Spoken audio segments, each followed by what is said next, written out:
diciendo se inicia. Ingeniero, se ha iniciado la grabación. Adelante. Buenos días con todos los presentes. Buenos días con todos los presentes. En esta oportunidad estamos realizando la última presentación sobre el uso y abonamiento con guano de las islas.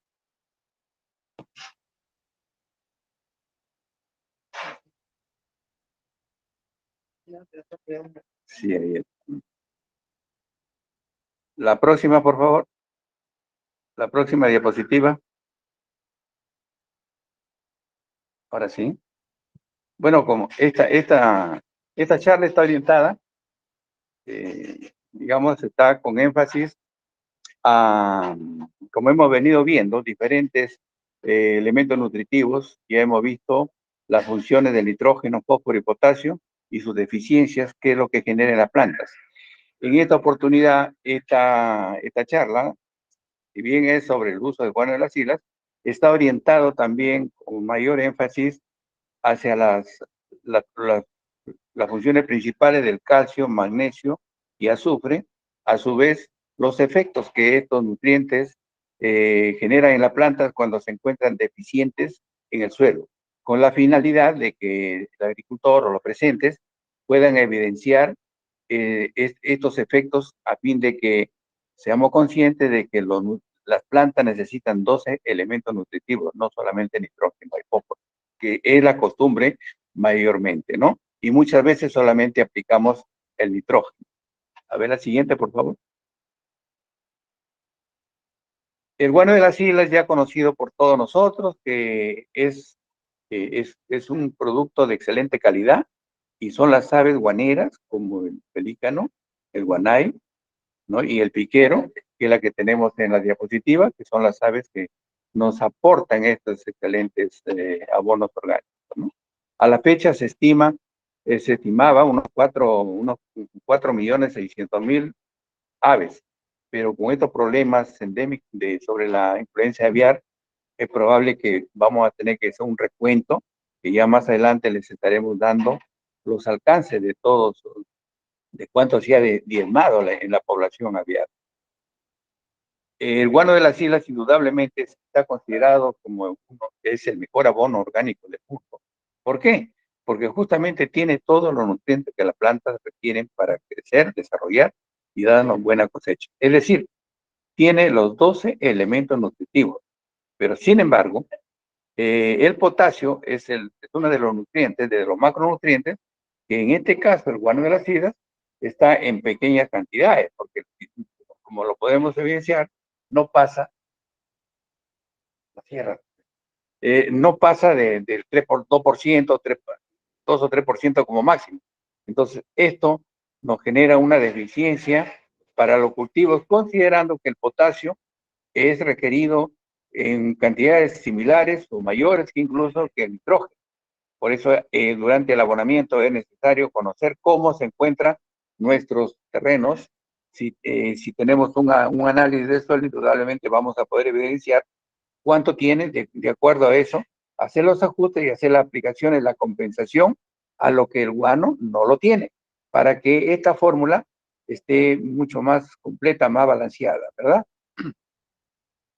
Como podemos evidenciar, tiene nitrógeno, fósforo, potasio, calcio, magnesio, azufre y los micronutrientes, hierro, zinc, cobre, manganeso, bono, molibdeno, en las proporciones que realmente el cultivo lo quiere, lo necesita. Sin embargo, insisto, hay que tener mucho cuidado con la deficiencia de potasio. La siguiente, por favor. La siguiente diapositiva. Si bien el guano de las islas nosotros lo recolectamos cada 5 años, esto, en ese tiempo se ha dado un proceso de un compostaje natural, de manera que el guano, los estiércoles de las aves en estado fresco, por ejemplo, el nitrógeno está en forma orgánica. Esto, a través de 4 o 5 años, se ha desarrollado un proceso biológico que ha sido transformado estas materias orgánicas a inorgánicas, que es la forma como las plantas recién van a tomar los elementos nutritivos. Como lo vemos en el extremo derecho, ya el nitrógeno está en forma de nitrato también lo toma en forma amoniacal, el fósforo en forma como ácido fosfórico y los elementos como calcio, magnesio en forma iónica. A diferencia del otro extremo, que lo tenemos en verde, que son productos orgánicos, este material no es un abono. Ha tenido que pasar por este proceso bioquímico que tiene como nombre la mineralización de la materia orgánica, es decir, la transformación de orgánico a inorgánico, que es como las plantas recién van a tomar estos elementos nutritivos. La próxima, por favor.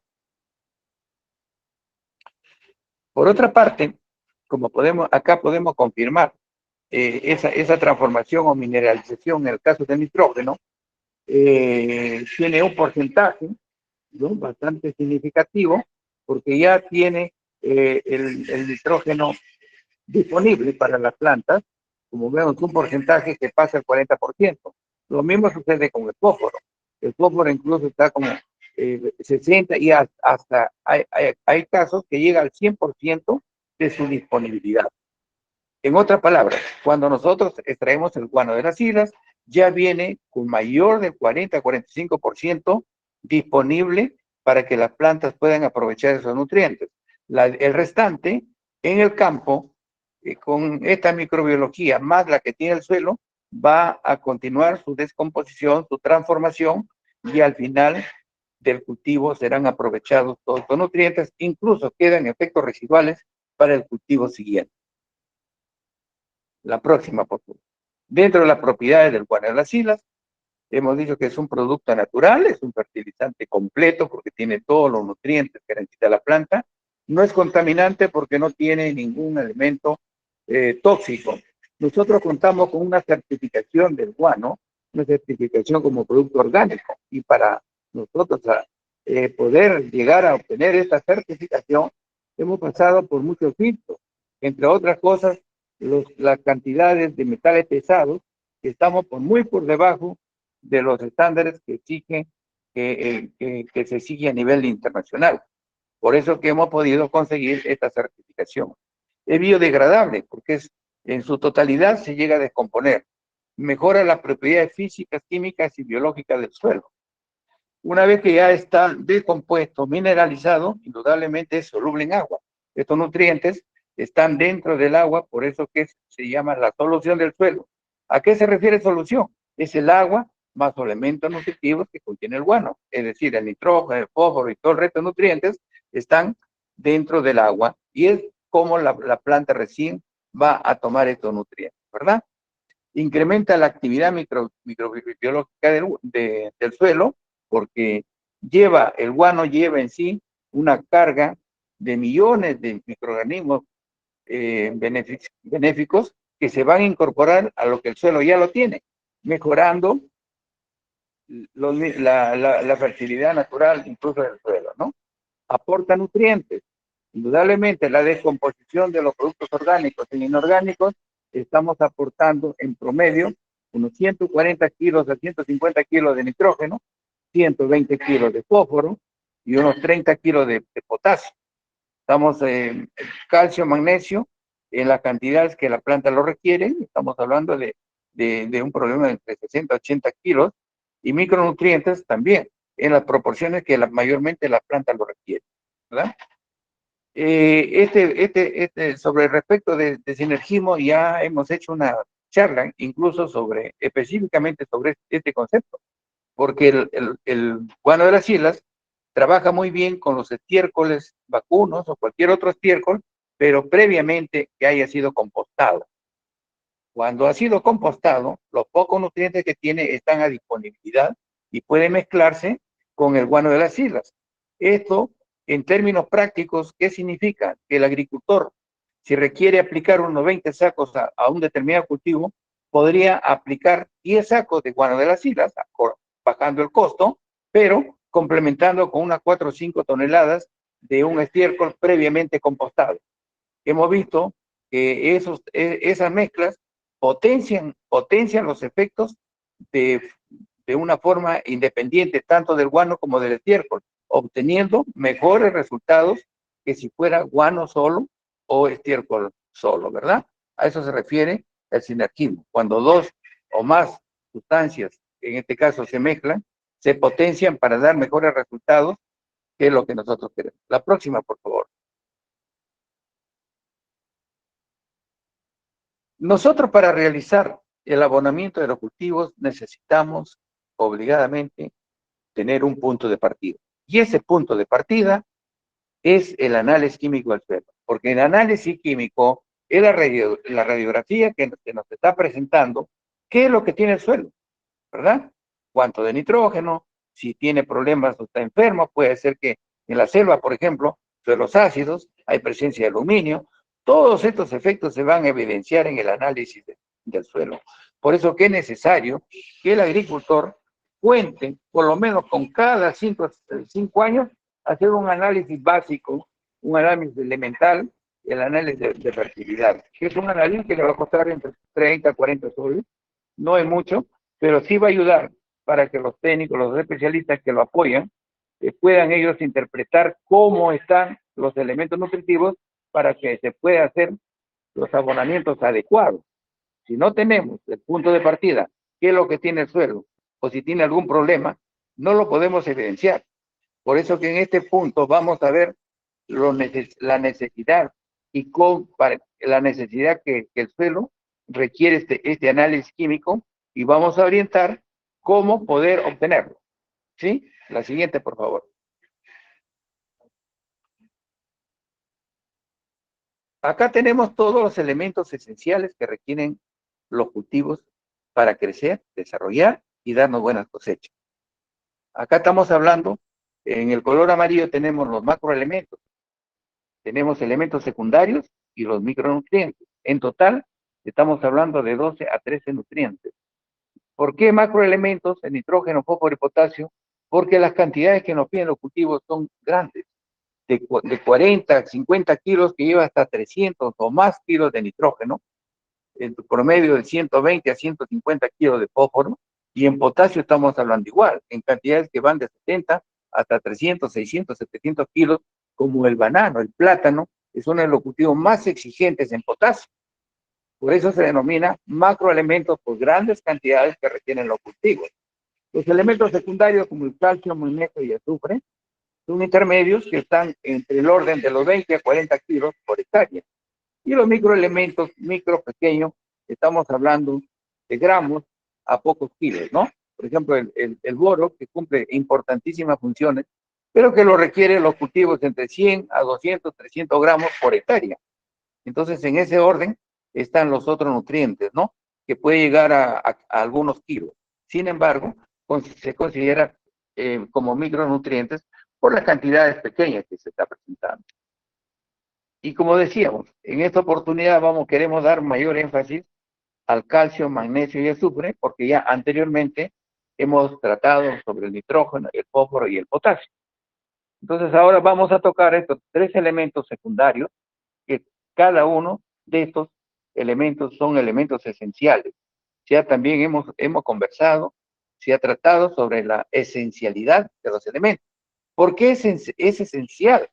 Porque ningún otro nutriente puede hacer las funciones que cumplen cada uno de estos dentro de la fisiología de la planta. O sea, cumplen funciones específicas que ningún otro nutriente lo puede realizar, ¿verdad? O sea, tiene que estar el calcio, sí o sí, porque si no está, vamos a tener deficiencias y vamos a tener una formulación que no es adecuada, y esto nos va a pasar la factura en la cosecha de nuestros productos que nosotros queremos obtener. De igual manera el magnesio y azufre. Entonces vamos a ver cuáles son sus funciones principales, por ejemplo, del calcio. El calcio es un elemento que es parte directa de la célula, está constituyendo las paredes celulares, está es parte de la estructura de la célula. Es un elemento que no es móvil dentro de la planta, entonces eso indica de que va a estar concentrado siempre en los puntos meristemáticos, en los puntos de crecimiento. Donde están las yemas, donde están los tejidos nuevos, ahí siempre se va a ubicar, se va a concentrar para que la planta lo pueda aprovechar, ¿verdad? Activa muchos sistemas enzimáticos, es decir, muchos sistemas que la planta requiere para que se formen diferentes productos dependiendo del cultivo. Por ejemplo, si es papa, va a generar proteínas, vitaminas, aminoácidos, y para que se produzcan estas sustancias dentro de la planta, se generan reacciones que el calcio acelera estas reacciones para que se dé en forma rápida. Eso se le llama, ¿no? Activación de ciertas enzimas y procesos bioquímicos que la planta realiza. El magnesio es elemento fundamental en la clorofila, es el átomo central de esta molécula de la clorofila, y la clorofila, ¿qué es lo que hace? Hace la fotosíntesis. Toma el anhídrido carbónico del aire, el hidrógeno del agua, y vamos a ver cómo con esos elementos y el oxígeno también nos va a generar las primeras moléculas de azúcar, que es la base para que la planta genere una serie de sustancias que requiere dependiendo del tipo de cultivo.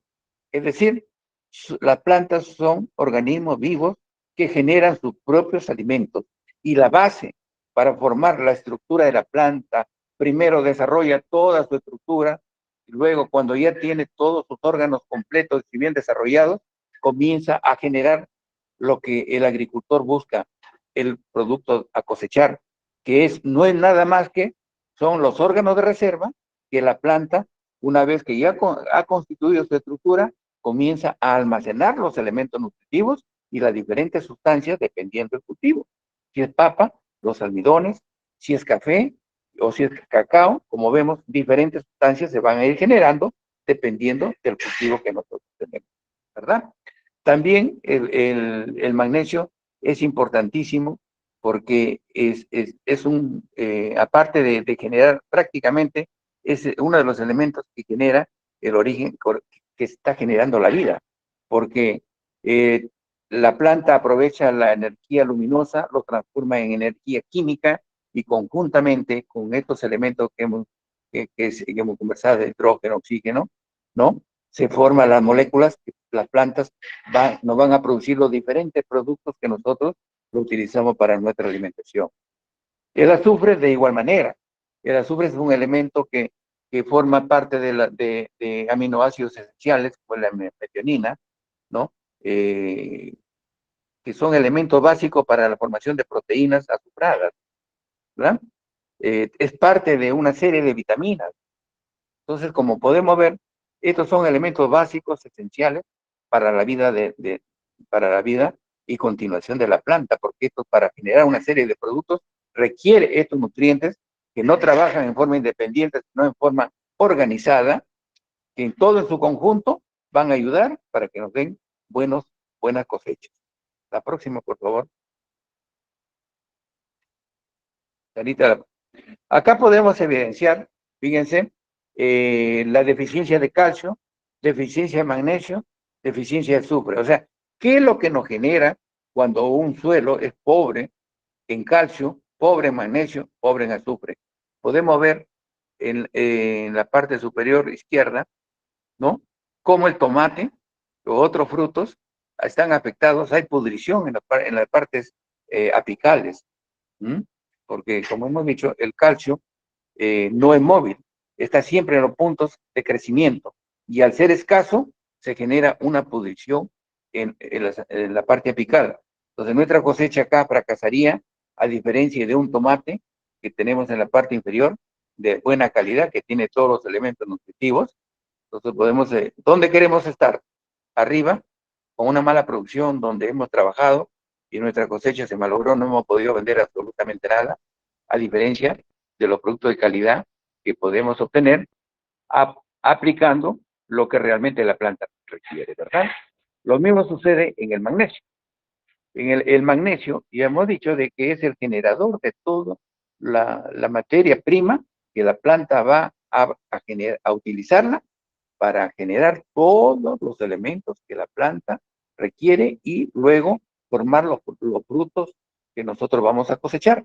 Por ejemplo, esa deficiencia en manzano, al ser escasa, para empezar, las hojas las hojas van a ser hojas pequeñas. Acá podemos ver unos detalles que se han hecho. Las raíces están muy reducidas en el caso de deficiencia, a diferencia de una planta bien provista, ¿no? Las hojas amarillentas por falta justamente, como al no haber magnesio, no se genera la clorofila que le da el color verde a las hojas y a todos la, la, los cultivos que nosotros tenemos. Los frutos van a ser de unas estructuras muy débiles, que en este caso con el sol le da un soleado, y miren cómo afecta el sol por tener tejidos muy débiles que tampoco van a durar porque no son tejidos bien formados, bien estructurados, a diferencia de la parte inferior que tenemos un cultivo de manzanas con todos los nutrientes que debe llevar, que vamos a cosecharlas y vamos a tener incluso un periodo de duración hasta que podamos consumirlas, ¿verdad? Por el otro parte, el azufre, como podemos ver, el azufre también es un elemento poco móvil dentro de la planta, de manera que su deficiencia se va a manifestar en los tejidos nuevos, igual que el calcio. Fíjense, acá hay una planta, tenemos una planta bien provista, bien con un color verde, y el otro lado una planta reducida en follaje, reducida y de un color amarillo, justamente por esa deficiencia de azufre.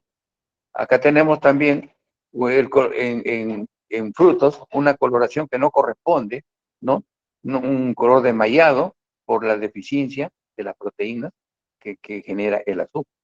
O en este caso, podemos ver el amarillamiento que hay en la parte derecha con respecto a la parte izquierda que está bien abonada. O en la parte inferior, que se ha hecho en macetas, ¿ve? Deficiencia con azufre y bien provista.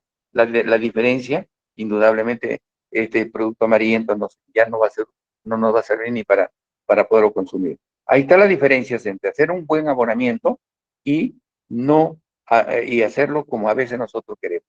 Acá estamos mostrando los efectos de un elemento que ya lo hemos visto, y esto insistimos en esto, ¿por qué?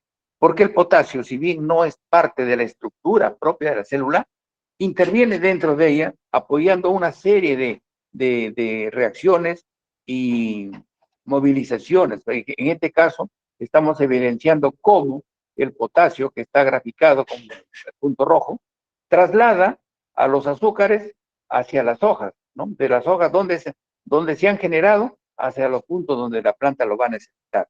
De manera que ese traslado va a ser para que sean aprovechados en otros lugares. Acá se produce y se va generando en otras partes, se va generando diferentes productos de acuerdo al tipo de planta, las diferentes sustancias propias de cada uno.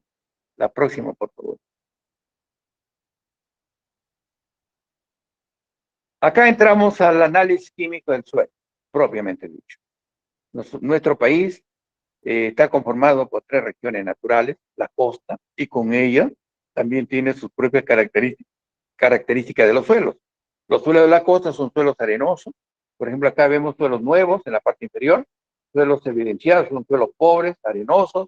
Arriba tenemos un suelo de costa que ha trabajado por muchos años, que esa mejora se ha realizado con los riegos frecuentes por gravedad, con el que aprovechamos la lluvia de la sierra, y cuanto más sucio viene el agua, se va decantando, se va depositando la arcilla, el limo y otras partículas que va en la materia orgánica que trae, enriqueciendo, y ha ido realizando una formación de un suelo agrícola ya mucho más verde, ¿verdad? Entonces, a diferencia de los suelos de la tierra, que ya son otro tipo de suelos, que si bien a veces son deficientes en ciertos nutrientes, pero son orígenes de la roca madre que se ha ido generando los suelos agrícolas. Por otra parte, al otro extremo tenemos los suelos de la selva, que son suelos orgánicos con alta temperatura, mucha vegetación, y cuando empezamos a trabajarlo, indudablemente son suelos muy ricos. La materia orgánica llega hasta 4, 6, 8%, es decir, donde no necesita ningún abonamiento porque tiene todos los nutrientes que cualquier cultivo adecuado a la zona va a prosperar sin ningún problema. La situación está que cuando estos cultivos lo tenemos por 3, 4, 5 años, esa materia orgánica se ha empobrecido y se transforman en suelos pobres en nitrógeno, fósforo y potasio, o el mal manejo de estos suelos que la naturaleza nos está dando, excelentes suelos. Y aún así, esos suelos ya empobrecidos Si nosotros aportamos los nutrientes a través del abonamiento, van a ser útiles. Si estamos viendo que en la costa los arenales se transforman en suelos agrícolas, entonces reponer o poner eficiente para obtener buenos rendimientos en café, cacao en la selva, es posible. Para eso justamente son los abonamientos, ya sea con orgánicos o con químicos, pero es darle a los cultivos las cantidades de nutrientes que requieren para obtener buenas cosechas. Y acá estamos hablando ya del análisis propiamente dicho. En el análisis la clave es la muestra del suelo que nosotros vamos a llevar de nuestro terreno, porque los laboratorios tienen personal altamente calificado que ellos van a hacer el análisis muy bien. La cuestión es que nosotros llevemos la muestra que represente a nuestra parcela. Entonces, ¿cómo vamos a tomar esa muestra? Acá estamos indicando, pueden caminarlo en forma de X o en forma de Z, ¿verdad? Y tomando submuestras, en promedio puede ser unas 6 a 8 submuestras por lado, y todas esas submuestras van a un balde, de manera que obtenemos una muestra compuesta. O podemos caminarlo en la otra forma, el hecho que estamos sacando, estamos recorriendo el terreno en su forma completa, para que todas sus muestras están representando a nuestro terreno. Una vez que hemos hecho el recorrido y hemos tomado las muestras en cultivos anuales, la profundidad es a 20 centímetros. Y en cultivos frutales a 40 centímetros. ¿Por qué la diferencia de profundidad? Es justamente porque los cultivos anuales, el 80% de las raíces lo vamos a encontrar en esos 20 centímetros. De igual manera, los frutales, sus raíces profundizan mucho, mucho más, y en los 40 centímetros vamos a encontrar el 80% de las raíces que toman el agua y nutrientes. Esa es la finalidad, la diferencia de la profundidad. Lo importante es que en cada punto que vamos a tomar las muestras, lo realicemos de la manera que se indica a la profundidad que corresponde, se introduce la lámpara con lámpara recta y se saca como una rodaja de torta, ¿no? Eso lo podemos eliminar los extremos para no cargar mucho material, y con la parte central, como se indica en la lámpara, ¿no? Lo mismo va a suceder para frutales. Lo importante es que vamos a sacar la muestra a los 40 centímetros donde las raíces van a aprovechar. Eso es lo que nos interesa conocer, cómo está el estado de nutrición en ese espacio que las raíces van a tomar el agua y nutrientes. Una vez que tenemos todas las muestras, vaciamos en una mesa o encima de un plástico nuevo y lo extendemos, mezclamos bien, y de toda esa mezcla vamos a tomar puñados, ¿no? Hasta completar 1 kilo. Ese kilito es lo que vamos a llevar como muestra representativa al laboratorio. Entonces ahí sí nosotros hemos realizado estamos llevando la muestra realmente representativa de nuestro terreno, y los resultados que nos van a entregar el laboratorio indudablemente obedecen a la representación de nuestro terreno. Este es el formato, los resultados que nos van a entregar el laboratorio. Como podemos ver, esto, por ejemplo, es un análisis que no pasa de 40 soles, pero que nos está dando información valiosa sobre nuestro terreno. Acá nos indica el pH. El pH que nos dice es el tipo de reacción, ¿no? Por ejemplo, los suelos de costa normalmente su reacción es hacia lo alcalino, es decir, es un pH de 7, 7,5. Suelos de la sierra están pH neutros, ligeramente ácidos, entre 7, 6,5, y en la selva nos va a dar un pH de ácido, porque son suelos, hay muchas lluvias, y el calcio y magnesio, ese exceso de lluvias, lo precipitan y aparecen otros elementos nutritivos que van acidificando los suelos. ¿Se dan cuenta? Y solamente ver con ese solo factor ya podemos identificar, por ejemplo, cómo está el estado de nuestros suelos. Lo ideal, donde se debe manejar el pH para los suelos agrícolas, debe estar entre 6 a 7,5. Los extremos de estos valores vamos a tener problemas, porque por debajo de 6, 5, 5,5, por ejemplo, en la selva ya tenemos problemas de aluminio. El aluminio se hace soluble. Entonces ya la planta comienza a tomarlo como si fuera un elemento nutritivo, y es un elemento fitotóxico. En ese caso, ¿qué tenemos que hacer? hacer un encalado para neutralizar ese aluminio. ¿Se dan cuenta? Y es en el otro extremo, en los suelos alcalinos, cuando ya pasan 7.5, ya 7.8, hay mucho carbonato y precipita el fósforo. Aplicamos el fósforo y nunca va a llegar a nuestra planta, aparte que probablemente tenga problemas también de salinidad y todas estas cosas, ¿no? Ya solamente ver un factor, estamos sacando, miren cuántas conclusiones. Aparte de eso, ya nos da la conductividad eléctrica, que ese es un indicador del contenido de sales. Entonces, eso es, de forma indirecta nos indica cuánto de sales tiene o si no lo tiene. El otro factor nos da carbonatos, si tiene carbonatos o no tiene carbonatos, la cantidad de materia orgánica. Esto es importantísimo, como pueden ver, cada valor que nos da el laboratorio es un indicador de cómo está. Por ejemplo, la materia orgánica de 0 a 2 se considera un contenido bajo de materia orgánica. De 2 a 4, medianamente provisto. Y de 4 a más, bien provisto. Pero digamos, traducido a lo que nos interesa, por ejemplo, cada 1%, cada por ciento, o sea, 1% de materia orgánica, en la práctica, ese suelo nos estaría aportando en promedio unos 35 kilos de nitrógeno. ¿Comprendido?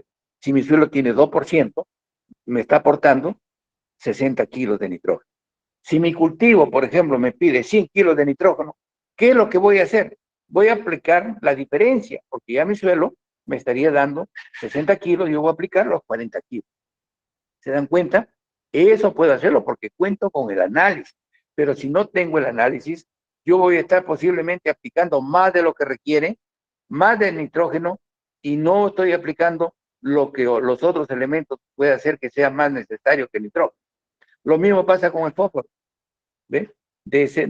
Hasta de 0 a 7, parte por millón es bajo. De 7 a 14 es mediano. Y de 14 a 20, 21 y es alto. Entonces, de acuerdo a eso, nosotros vamos a hacer los ajustes para darle un abonamiento adecuado a nuestro cultivo. Y potasio pasa lo mismo. Tiene sus gradaciones, ¿no? Hasta 100 partes por millón se considera pues un suelo bajo. De 100 a 180 es un suelo medianamente provisto, y de 200 a 300 ya es un suelo rico, ¿no? Entonces, estos valores son los que nos van a dar idea de cómo está nuestro suelo y va a permitir que dependiendo del cultivo, nosotros solamente vamos a hacer los ajustes, porque cada cultivo tiene sus exigencias en nutrientes. Por ejemplo, si vamos a hacer un cultivo de papa, ya la papa de por sí nos va a exigir que nosotros le aportemos unos 160, 180 kilos de nitrógeno, unos 120 kilos de fósforo y unos 200 o 220 kilos de potasio. Entonces ahí vamos, cuánto nos aporta nuestro suelo, y su técnico va a hacer los ajustes, los cálculos, para ver cuánto debe aplicar usted del faltante, para poder tener una buena cosecha en cantidad y calidad. Esa es la necesidad, la utilidad que se le da al análisis. Es como si nosotros estamos enfermos, estamos mal, y vamos al médico, no nos va a operar directamente. Lo primero que va a decir una radiografía, tomografía. Cuanto más conozca del paciente, indudablemente, el tratamiento, la operación será más efectivo, más eficiente. A diferencia de que por urgencia nos agarren y nos abran a lo que salga. ¿Se dan cuenta? Nosotros estamos tratando los suelos de esa forma, a lo que salga, o lo que hace mi vecino. No, cada cultivo, cada parcela tiene diferentes contenidos nutricionales. Por eso que cada parcela, incluso si usted tiene, por ejemplo, su parcela tiene parte baja y parte alta, son dos muestras que tiene que sacar diferentes, porque los suelos que vienen en pendiente van a ser suelos más pobres que los que están en la parte plana. Entonces, cada zona y cada parcela han sido manejadas de diferente manera y necesitamos conocerlo, qué tiene y qué problemas tendría en caso de tenerlo. Eso nos ayuda el análisis químico, creo que es vital. El agricultor que pone todos sus esfuerzos económicos y de energía para poder tener cosechas buenas, lo mínimo que debe tener es un análisis cada 4 o 5 años, es lo mínimo. Técnicamente se pide cada 3 años, yo le estoy pidiendo cada 4 o 5 años, que son 40 soles. Que realmente son un monto que cualquier agricultor lo puede tener. No es inalcanzable. ¿Ok? A la próxima, por favor. Y acá vamos a los valores. Acá tienen una tabla para que ustedes mismos puedan ya ir, digamos, interpretando sus análisis, pues alcancen a su técnico. La materia orgánica de 0 a 2%, que es un suelo bajo en materia orgánica, de 2 a 4 medianamente provisto y de alto de 4 a 6. A ver, nos centramos en el 4, por ejemplo. Si mi suelo tiene 4% de materia orgánica, en la práctica, ¿qué me dice? Dijimos que cada 1% aporta 30 kilos. Si tengo 4%, 4 por 3, 12, ¿verdad? 120 kilos de nitrógeno me estaría aportando este suelo. Entonces, si mi cultivo es papa y quiere 180 kilos, ¿cuánto debo aportar? Simplemente los 80 que me falta, porque menos, porque este ya me da 120, 60 kilos. Fíjense, ¿se dan cuenta? Y 60 kilos no es mucho. Lo pueden aplicar si son con guano de la isla o con fertilizante químico, le van a hacer realmente será pues unas 3, 4 bolsas de urea, a lo mucho. Y están abonando con las cantidades para un buen rendimiento. Se van a pasar las 20, 25 toneladas por hectárea, dependiendo de la calidad de semilla que usted también está utilizando. Porque ustedes saben que la producción no solamente depende del abonamiento, depende de todos los factores que intervienen en la producción. La calidad de semilla, los riegos, controles fitosanitarios, hay que estar aplicando previamente antes de que entren las enfermedades y que la plaga no nos afecte. Entonces, si controlamos todos esos factores, vamos a asegurar que vamos a tener una buena cosecha y vamos a ver nuestros bolsillos a lo que fue nuestro objetivo, ¿verdad? Buenas cosechas y su ganancia respectiva, después de 4 a 6 meses, dependiendo del ciclo del cultivo, ¿verdad? Lo mismo pasa con el fósforo. De 0 a 7, de 0 a 7, estamos viendo, es un suelo bajo en fósforo. De 7 a 14 partes por millón, es medianamente provisto. Y mayor de 14, es un suelo rico. ¿Se dan cuenta? Lo mismo pasa con potasio. De 0 a 100 es un suelo bajo, de 100 a 200 es un medianamente provisto. Es decir, cuando hablamos en el término mediano, ya ese es un buen síntoma, porque con poco aplicación, con poco, y si no tienen plata, incluso con 200 kilos, va a salir adelante el cultivo. ¿Me entienden? Porque está en un término medio. Y si están en los términos altos, es probable que simplemente se apliquen muy pocas cantidades de fertilizantes, porque ya el suelo de por sí está dándonos casi todos los nutrientes que van a requerir. Es probable que el análisis químico pueda hacer algunos micronutrientes o reforzar uno que otro nutriente dependiendo del cultivo que vamos a sembrar. Entonces, esto es tan simple, no es tan complicado y estamos tecnificando nuestra producción. Y esta curva, esta ley del mínimo, fíjense, los estudiosos se demoraron muchos años para llegar a estas conclusiones, donde ellos mencionan de que la planta necesita todos los nutrientes, 12 o 13 nutrientes que lo tenemos en lista y en vista, ¿no? Entonces, llegan a la conclusión que los rendimientos están en función, van a depender el elemento más pequeño, por eso la ley del mínimo, el más chiquito, es el que nos va a determinar el rendimiento.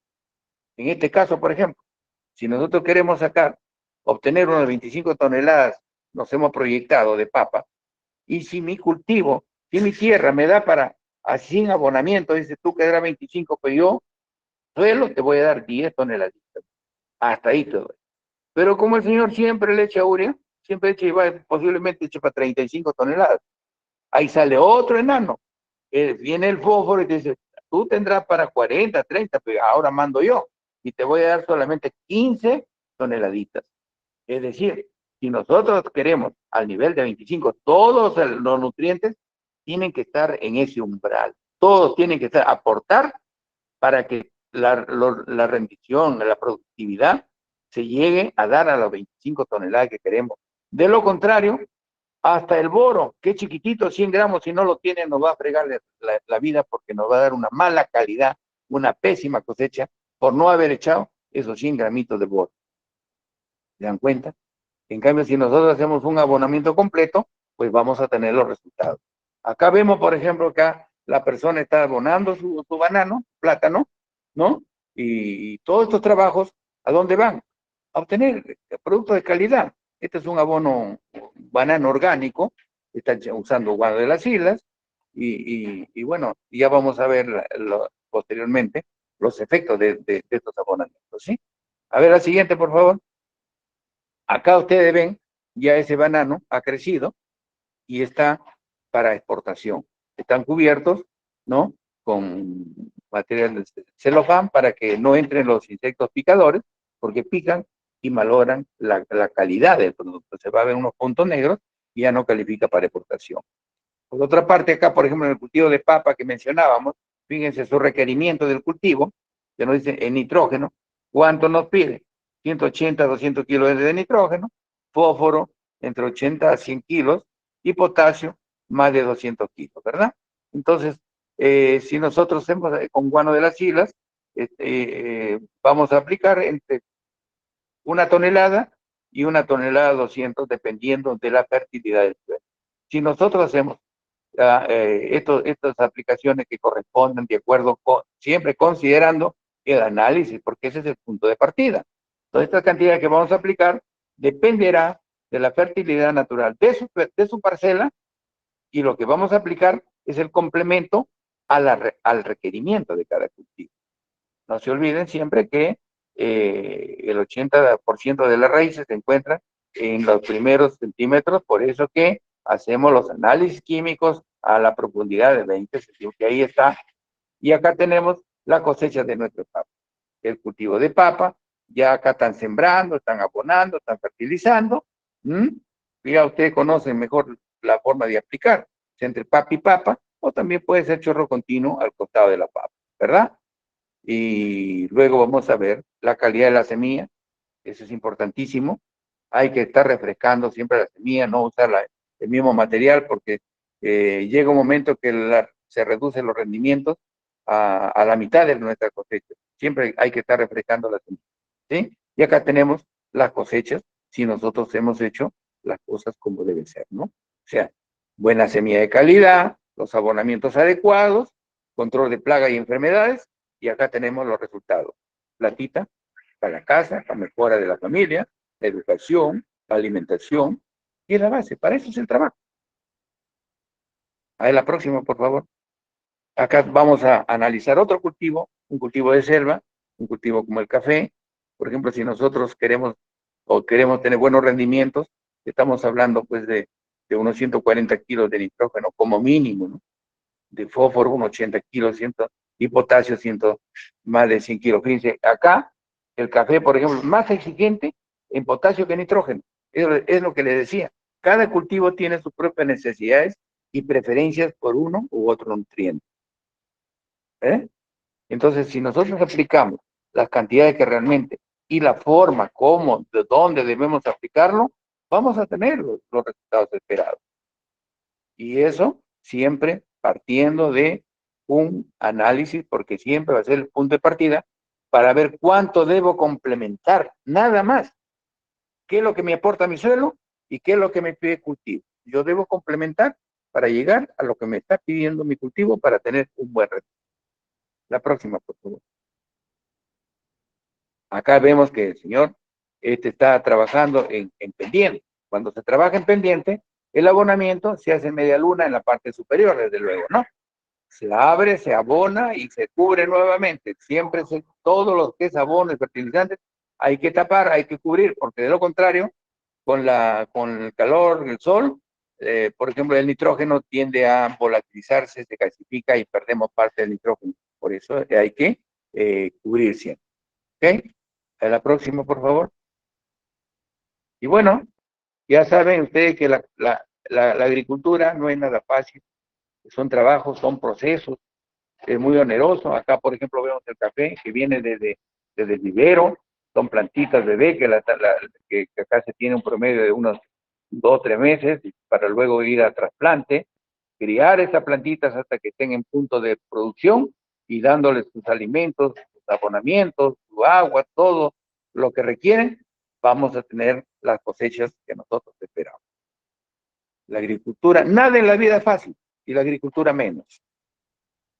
Por otra parte, acá estamos insistiendo, porque esto ya lo hemos visto en una charla exclusivamente sobre los tipos de abonamientos, ¿no? Siempre hemos dicho que la dosis de abonamiento es una sola, pero esa dosis se puede fraccionar en 2 o 3 veces. ¿Por qué se fracciona? Porque la planta, cuanto más tiempo, cuanto más fraccionamiento tenga, va a aprovechar mejor, ¿me entiendes?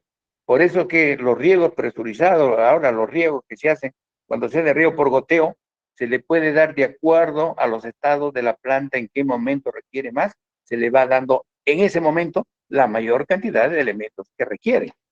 Pero como estamos hablando de las selvas, de lugares onerosos, que no podemos hacer riego por, digamos, abonamiento en el riego, pero podemos sí fraccionar. O sea, antes de la floración, el primer abonamiento. Ese abonamiento lo hacemos luego que ha pasado de la cosecha, estamos hablando de agosto, septiembre, antes de que empiece la floración, estamos dando el primer abonamiento. Pero esas plantas, todo lo que son frutales, plantas permanentes, van a iniciar la floración con las reservas que han obtenido del año anterior. Entonces, la floración, en este caso del café, del cacao, del mango, del palto y otros cultivos permanentes, frutales, van a iniciar siempre con las reservas que tienen, ¿no? Y luego, vamos a iniciar el abonamiento con sus reservas y luego lo que nosotros aportamos es para complementar y para fijar los frutos en la plantación. El segundo abonamiento que damos en enero, febrero, es con la finalidad de estimular el desarrollo del fruto, o sea, un fruto más grande, más hermoso, más bonito, buen peso, como corresponde a la variedad. Y un abonamiento, una cantidad pequeña también, post cosecha. Esa post cosecha, ¿por qué? Para que la planta recupere esas reservas que utilizó para iniciar el proceso de producción. Esa es la finalidad del abonamiento post cosecha. Si nosotros hacemos estas operaciones, vamos a ir mejorando gradualmente nuestros rendimientos y la calidad de producción. ¿Ok? La próxima, por favor. Y bueno, acá eso es una recomendación que le hacemos, que el guano de las islas solamente lo vende el Estado a través de Agrorural. No se va a encontrar el guano de las islas en las tiendas comerciales. Nosotros no tenemos ni enviamos a ningún negocio para que venda por nosotros. Se vende a través de las direcciones zonales de Agrorural.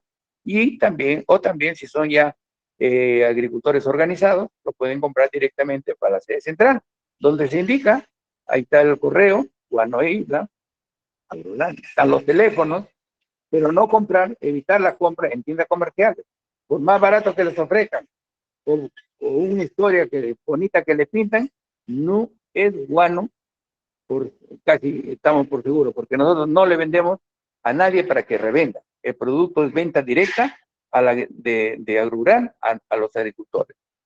¿Okay? La próxima, por favor. Bueno, y eso es todo por ahora. Yo creo que con esto estamos cerrando ya el año, es la última conversación que tenemos. Les deseo sinceramente que pasen unas bonitas fiestas y un próspero año nuevo. Si hay algunas consultas, algo por aclarar, estamos a su atención.